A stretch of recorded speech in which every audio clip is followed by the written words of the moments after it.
दोस्तों आज मैं एक्सप्लेन करने वाला हूँ साल 2024 में आई एक साइंस फिक्शन वेब सीरीज अर्थ अवॉइड्स। इस कहानी में एक ऐसे वायरस को दिखाया गया है जिसके दुनिया में आने के बाद पृथ्वी पर कुछ ही लोग जिंदा बचे होते हैं और वो बचे लोग किस तरह से सरवाइव करेंगे यही सब जानेंगे आज की इस कहानी से। पहले एपिसोड की शुरुआत होते ही हम इस सीरीज के पहले कैरेक्टर ईश को देखते हैं जो कि इस वक्त अपने घर में होता है और ईश तरह तरह की रिसर्च किया करता था जिन्हें कि वो अपनी कॉपी में नोट भी करता था। यहाँ पर उसे उसकी मॉम की कॉल भी आती है लेकिन वो फोन रिसीव नहीं करता और अपने बैग में अपना सामान भरकर किसी और रिसर्च के लिए बाहर निकल पड़ा। वो अपने हाथ में एक छोटे हथियार को लेता है और पहाड़ों की चोटी पर आकर पत्थरों को कुरेदना शुरू कर देता है और वो कुछ पत्थर के सैंपल्स को अपने बैग में रखने लगा। तभी उसके हाथ एक पत्थर आया लेकिन उसके नीचे एक सांप था जिसने उसे तुरंत काट लिया और ये एक जहरीला रेटल स्नेक था।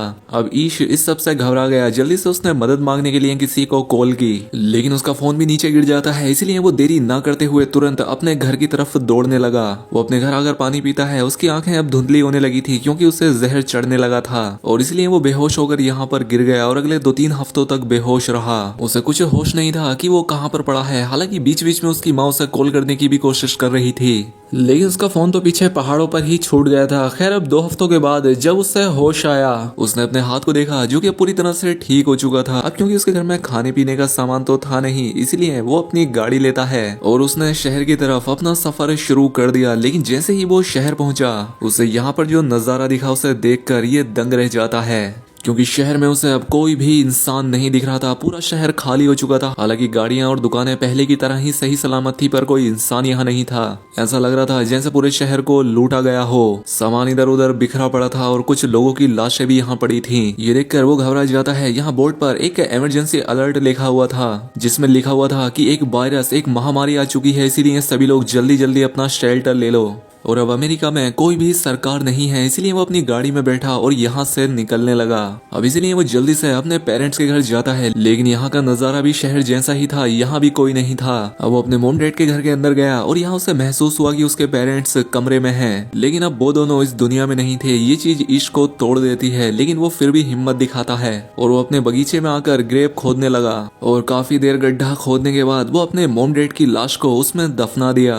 अब अगले 2-4 दिनों तक ऐश अपने पेरेंट्स के घर पर ही रहा और अपने बचपन की यादों को याद करने लगा। अब एक सुबह जब वो चर्च गया तो उसने यहाँ कर देखा कि यहाँ पर भी लाशों के ढेर लगे हुए थे। जो लोग जहाँ पर थे वो वहीं पर मारे गए, जिसका मतलब ये था कि जो वायरस जो महामारी आई वो इतनी तेजाई से आई थी कि उसने लोगों को संभलने का, उन्हें छिपने तक का मौका नहीं दिया और लोग जैसे थे उसी हालत में मारे गए। ये नज़ारा काफी खौफनाक था। इसके बाद ईश एक शॉपिंग मॉल में गया जहां से उसने कुछ जरूरी सामान जैसे कि बुलेट गन और भी कई सारी जरूरी चीजें, अब ये सारा सामान लेकर वो यहाँ से निकलने लगा। उसने फैसला किया कि मैं किसी दूसरे शहर चला जाऊंगा लेकिन जैसे ही वो ब्रिज के ऊपर पहुंचा वो ब्रिज पूरी तरह से ब्लॉक था। अब वो यहाँ से आगे तो नहीं जा सकता था इसीलिए उसने कोई दूसरा रास्ता ढूंढना शुरू किया। अब वो यहाँ से एक दूसरे शहर में पहुंच गया जहाँ पर रात में पूरा शहर जगमगा रहा था लेकिन इस जगह पर भी कोई भी इंसान नहीं था। इसलिए ईश जगह जगह घूमकर इंसानों को आवाज लगाने लगा लेकिन यहाँ भी उसकी आवाज को सुनने वाला कोई नहीं था क्योंकि दुनिया के सभी लोग मारे जा चुके थे और ईश को ऐसा लगने लगा जैसे पूरी दुनिया में सिर्फ एक ही इंसान वही जिंदा बचा है। अब इसके बाद वो अपने कपड़े निकालकर एक स्विमिंग पूल में नहाने लगा, जिसके बाद वो एक बार में गया और यहाँ पर वो अपनी मनपसंद ड्रिंक पीने लगा। लेकिन हैरानी की बात थी कि यहाँ उसके अलावा एक औरत और एक आदमी और जिंदा थे। ईश ने देखकर थोड़ा खुश और हैरान हुआ, जिनमें आदमी का नाम मिल्टन था और जो लड़की होती है उसका नाम एन होता है। ईश इन दोनों से माफी मांगता है क्योंकि उसने कपड़े नहीं पहन रखे थे, जिस पर एन उससे कहती है कि कौन परवाह करता है, तुमने कपड़े पहने या नहीं। जिसके बाद मिल्टन ने उसे कुछ कपड़े दिए। यहाँ पर एन ईश से कहती है कि तुम्हें ड्रिंक करनी चाहिए, उससे तुम थोड़े नॉर्मल हो जाओगे। साथ ही वो ये भी बताती है कि मिल्टन और मैं शादीशुदा नहीं हैं, जैसे तुम मुझे मिले वैसे ही ये मुझे मिला था। ईश इनसे बोलने लगा, मुझे तो कुछ समझ नहीं आ रहा कि ये यहाँ चल क्या रहा है, क्योंकि मैं पूरे 2 हफ्ते तक बेहोश था। मुझे एक सांप ने काट लिया था। जिस पर मिल्टन ने उससे कहा कि तुम चिंता मत करो, मुझे पूरी बात का पता है। जिसके बाद वो एक न्यूज अपने फोन में चलाकर इसे दे दिया। अब ईश उस न्यूज को देखने लगा जिसमें बताया जा रहा था कि एक वायरस दुनिया में आ चुका है जिसकी वजह से लोग मारे जा रहे हैं, लेकिन किसी को नहीं पता था कि ये वायरस किस तरह का है और इतनी जल्दी ये लोग इसकी कोई वैक्सीन भी तैयार ना कर सके जितनी जल्दी दुनिया से लोगों का सफाया हो गया।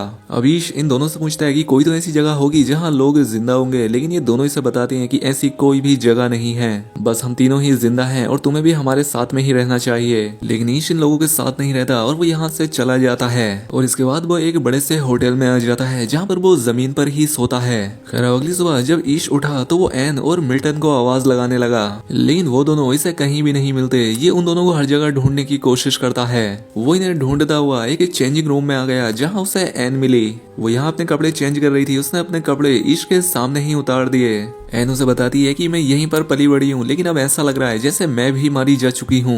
ईश उससे कहता है कि लेकिन तुम तो जिंदा हो, जिस पर वो लड़की कहती है कि हाँ, लेकिन हमारे पास सब कुछ करने को नहीं बचा है। ये कहकर वो यहाँ से जाने लगी। खैर अब इसके बाद ये दोनों मिल्टन के पास पहुंच गए जहाँ पर वो इन दोनों के लिए खाना बना रहा था। ईश एन से पूछता है कि तुम्हारे हस्बैंड कहाँ पर हैं, जिस पर वो बताती है कि मेरा पति और मेरी बेटियां मारी जा चुकी हैं और मैं इस होटल में एक कॉन्फ्रेंस के लिए आई थी, लेकिन तभी ये पेंडेमिक आई और मैं यहाँ फंस गई। और जो मिल्टन था उसकी पत्नी भी यहीं पर मारी गई थी। हालांकि एन ने उसकी वाइफ की मदद करने की कोशिश की थी, लेकिन वो तो नहीं बचे और मिल्टन और एन यहाँ पर फंसे रह गए, जिस वजह से ये दोनों यहाँ साथ ही थे। अब ये लोग यहाँ पर खाना खाते हुए और भी कई सारी बातें करने लगे। मिल्टन कहता है कि पहले हमने सोचा कि शायद हम दोनों ही जिंदा हैं, लेकिन अब तुम आ गए हो। जिस पर ईश कहता है कि मैं तुम्हारे साथ नहीं रुक सकता, मैं यहाँ से जा रहा हूँ। ये शहर काफी बड़ा है, क्या पता कोई और भी मिल जाए। ये बात सुनकर एन थोड़ी निराश हो गई। वो यहाँ से उठकर चली जाती है। उसके जाने के बाद मिल्टन ईश से बात करने लगा। वो कहता है कि तुम हमारे साथ यहाँ इस होटल में रह सकते हो, यहाँ सरवाइव करने की हर एक चीज मौजूद है और जब यहाँ की सारी सप्लाई खत्म हो जाएगी तो मैं अपने आप को शूट कर लूंगा। तो ईश ने उससे बोला कि बाहर की दुनिया बहुत बड़ी है, हम लोगों को वहां पर जाकर सरवाइव करना चाहिए और हमें इस होटल पर ही डिपेंड नहीं रहना चाहिए। साथ ही मिल्टन ने ईश को बताया कि एन तुम्हें पसंद करने लगी है और तुम अपनी जिंदगी उसके साथ भी बिता सकते हो। लेकिन ईश ऐसा कुछ नहीं चाहता था, लेकिन फिर भी ईश एन से मिलने गया। उसने उससे बोला कि मैं तुम्हें यहाँ से ले जा सकता हूँ। एन यहाँ पर अपने कपड़े उतारने लगी, लेकिन ईश उसे रोकते हुए कहता है कि नहीं, मैं तुम्हारे साथ ये सब नहीं करना चाहता। एन ईश से कहने लगी कि अगर तुम मेरे लिए मेरे गॉड भी होते तब भी मैं तुम्हारे साथ नहीं जाती, मैं फिर भी यहीं पर रहती, लेकिन मेरी एक इच्छा है कि मैं एक खूबसूरत लड़के की बाहों में मरूं। एन ईश को किस भी करने की कोशिश करती है, लेकिन उसका इस सब में कोई इंटरेस्ट नहीं था, इसलिए वो यहाँ से किसी दूसरी जगह जाने के लिए निकल पड़ा। जब वो तेजी से अपनी गाड़ी दौड़ा रहा था तभी उसके सामने एक कुत्ता आ गया। ईश उस कुत्ते से मिला। उसे पता लगा कि ये कुत्ता भी मेरी तरह ही अब लावारिस हो चुका है, इसलिए उसने इस कुत्ते को भी अपनी गाड़ी में बिठाया और सीधा लाइब्रेरी पहुंच गया, क्योंकि अब उसके पास करने के लिए दूसरा कोई काम तो था नहीं। इसलिए उसने फैसला किया कि वो लाइब्रेरी के अंदर बहुत सारी बुक्स को पढ़ेगा। इसलिए उसने कई सारी किताबें इकट्ठा कर ली और वो एक घर में रहने लग गया। अब वो कुत्ता ही उसका परिवार था, वो उसके साथ ही रहने लगा और इस तरह से उसका पूरा 1 साल बीत गया। वो हर सुबह जॉगिंग करता, गाड़ी चलाता, लकड़ियां काटता और नहाने के लिए चला जाता था, क्योंकि उसके पास दूसरा कोई काम नहीं था। लेकिन एक दिन अचानक उसका कुत्ता भौंक रहा था और ईश ने जब अपनी बालकनी में आकर देखा तो उसे बहुत दूर धुआं उठता दिखा, जिसका मतलब था कि ईश के अलावा भी वहां पर कोई और इंसान जिंदा था। ये देखकर उसके अंदर एक उम्मीद जाग उठी। अब इसके बाद ईश अपनी कार लेकर उस जगह पर पहुंचा जहां से वो धुआं उठ रहा था। यहाँ पर एमा नाम की एक औरत रहती थी जो कि एकदम अकेली रहती थी। उसने ईश पर गन तान दी। ईश ने उसे बताया कि मैं भी यहाँ तुम्हारी ही तरह अकेला हूँ और मैंने तुम्हारा धुआं उठता हुआ देखा, जिस वजह से मैं यहाँ पर आया। अब पहले तो एमा थोड़ा डरा महसूस करती है, लेकिन बाद में वो भी समझ गई कि ईश उसे कोई नुकसान नहीं पहुंचाएगा, इसीलिए वो उसे अपने घर के अंदर ले आई। यहाँ लाकर उसने ईश को खाना खिलाया। अब इन दोनों के बीच एक अच्छी जान पहचान हो गई थी। एमा उससे कहती है कि अगर तुम चाहो तो आज रात यहाँ रह सकते हो, अगली सुबह तुम यहाँ से चले जाना। ईश उसकी बात मानकर आज की रात उसके घर ही रुकता है और रात में उसने एमा से कहा कि अगर तुम चाहो तो तुम मेरे साथ मेरे घर में रह सकती हो। अब एमा ने उसकी ये बात मान ली और सुबह होते ही ये दोनों ईश के घर पर चले गए। ये घर काफी बड़ा था, इसलिए एमा को ये काफी पसंद आया। वो घर का आंगन भी देखने लगी। यहाँ पर हमने ये भी देखा कि ईश ने खुद को मारने की तैयारी कर ली थी, लेकिन एमा के मिलने के बाद उसने उसे हटा दिया, क्योंकि अब उसके पास जीने की एक वजह थी। अब अगले दिन ये दोनों एक मॉल में गए और वहां से कुछ जरूरी सामान ले लिया। ईश ने एमा से कहा कि बस ड्रिंक की बोतल मत लेना, बाकी सभी जरूरी सामान ले सकती हो। खैर अब घर पे आकर जब ये दोनों खाना खाने लगे तो एमा ने ईश से कहा कि पहले कितना शोर हुआ करता था, अब चारों तरफ कितनी शांति है, ऐसा लग रहा है जैसे अर्थ फिर से खुद को ठीक कर रही हो। अब ये दोनों साथ मिलकर रहने लगे। ईश खाने की तलाश में अक्सर मछलियां पकड़ने जाता और एमा घर का काम करती। अब ये दोनों साथ में मिलकर घर में सब्जियां भी उगाने लगे। अब एक दिन एमा ने ईश से पूछा कि हम दोनों ही क्यों जिंदा बचे हैं, बाकी लोग जिंदा क्यों नहीं हैं। शायद ईश्वर ऐसा चाहता हो कि हम दोनों ही मिलकर फिर से इस पृथ्वी को रहने लायक बना दें। यानी कि एमा को ईश से प्यार हो चुका था और वो इसके साथ हम बिस्तरी करना चाहती थी। अब इस बार ईश भी इस चीज के लिए तैयार हो गया और इनके बीच सब कुछ हो गया। अब अगली सुबह ईश एमा से कहता है कि अगर हमें इस जगह पर सरवाइव करना है तो हमें कुछ एनर्जी की भी जरूरत होगी, इसलिए वो कई सारी गाड़ियों से फ्यूल इकट्ठा करने लगा। और साथ ही वो जब अपने घर के ऊपर सौर पैनल इंस्टॉल कर रहा था तो वो छत से नीचे गिर गया, लेकिन अब क्योंकि एमा उसके साथ थी उसने उसे संभाल लिया, वो उसके पैर को भी ठीक कर देती है। खैर अब रात होने पर एमा ने अपना बैग खोलकर उसमें से कुछ फोटो निकाले जो कि उसके हस्बैंड और उसके बच्चों के थे, जिन्हें की एमा आज भी बहुत ही याद करती थी। अब एक दिन एमा ईश को बताती है कि मैं प्रेग्नेंट हो गई हूँ, जिससे वो काफी खुश थी, लेकिन ये बात सुनकर ईश थोड़ा खुश नहीं हुआ। वो कहने लगा मैं इस चीज के लिए तैयार नहीं था, ये सब हम कैसे करेंगे, यहाँ कोई डॉक्टर नहीं है, ये सब मैं कैसे हैंडल करूंगा। लेकिन एमा ने उसे समझाया कि चिंता मत करो, सब ठीक हो जाएगा। वो कहती है कि हम औरतों की बॉडी इसीलिए बनी होती है, बच्चा पैदा करना, और हमें बच्चों की जरूरत भी तो है। अब ईश भी इस चीज के लिए तैयार हो गया। वो तुरंत लाइब्रेरी गया और उन बुक्स को पढ़ने लगा जिसमें बच्चा पैदा करने की जानकारी थी, ताकि वो ये सब पढ़कर अपनी वाइफ का और भी अच्छे से ध्यान रख सके। अब इन लोगों को 3-4 महीने और बीत गए। एमा ईश से कहती है कि हमें इस वक्त मास्क की जरूरत है, जिस पर ईश उससे कहता है कि तुम चिंता मत करो, वो मैं तुम्हारे लिए लेकर आऊंगा। अब क्योंकि दोस्तों इस वायरस से जानवरों को कुछ नहीं हुआ था, इसलिए वो एक जगह पर गया जहाँ पर गाय खड़ी हुई थी और उनमें से उसने एक गाय का शिकार किया। वो मांस इकट्ठा करने लगा और ये सब वो एक किताब में पढ़कर कर रहा था। वो इस मांस को इकट्ठा करके अपनी वाइफ के पास ले आया। अब इन लोगों के पास बिजली भी थी क्योंकि ईश ने घर के ऊपर सोलर पैनल लगा दिए थे, लेकिन एक दिन इन दोनों अपने घर में एक मरा हुआ चूहा देखा। और उसी रात जब ये दोनों घर के बाहर बैठे हुए थे तो वहाँ पर बहुत सारे चूहे आ जाते हैं। इतने सारे चूहे एक साथ देखकर ये लोग उन पर गोलियां चलाने लगे